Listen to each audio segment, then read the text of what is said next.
கும்பகோணம் அருகே கடைவாசலில் தூங்குவது தொடர்பாக ஏற்பட்ட பிரச்சனையில் யாசகர் ஒருவர் அடித்து கொல்லப்பட்ட சம்பவம் பரபரப்பை ஏற்படுத்தியது.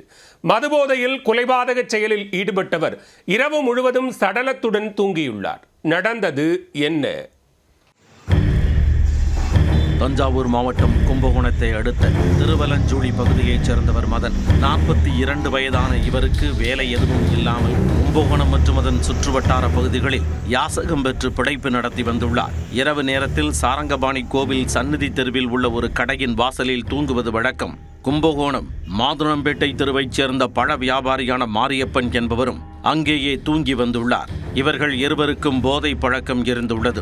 புதன்கிழமை இரவில் இருவரும் ஒன்றாக அமர்ந்து மது குடித்துள்ளனர்.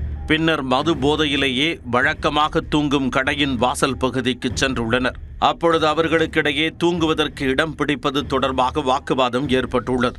மதுபோதை தலைக்கேறியதால் மாறி மாறி வாக்குவாதம் செய்ததால் கைகலப்பும் ஏற்பட்டுள்ளது. திடீரென பழ வியாபாரி மாரியப்பன் அங்கு கிடந்த மதுபாட்டிலை எடுத்து மதனின் தலையில் ஓங்கி நங்கென்று அடித்துள்ளார். இதில் பலத்த காயமடைந்த யாசகர் அப்படியே மயக்கமடைந்து பரிதாபமாக உயிரிழந்தார். மது போதையில் என்ன நடந்தது என்று தெரியாமல் மாரியப்பன் அதே இடத்தில் உறங்கியுள்ளார். காலையில் அந்த வழியாக சென்றவர்கள் இரத்த வெள்ளத்தில் மதன் இறந்து கிடந்ததை பார்த்து அதிர்ச்சியடைந்துள்ளனர். சடலத்தின் அருகிலேயே மாரியப்பன் தூங்கிக் கொண்டிருந்துள்ளார். தகவல் அறிந்து போலீசார் சம்பவ இடத்திற்கு விரைந்து வந்துள்ளனர்.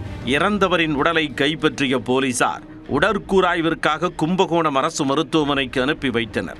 இச்சம்பவம் குறித்து வழக்கு பதிவு செய்த போலீசார் மாரியப்பனை கைது செய்தனர். தொடர்ந்து அவரை நீதிமன்றத்தில் ஆஜர்படுத்தி சிறையில் அடைத்தனர். இரவில் கடைவாசலில் தூங்குவது தொடர்பாக மதுபோதையில் ஏற்பட்ட தகராறில் யாசகர் ஒருவரை அடித்து கொலை செய்துவிட்டு சடலத்துடன் பழ வியாபாரி படுத்து கிடந்தது கும்பகோணத்தில் அதிர்ச்சியை ஏற்படுத்தியுள்ளது.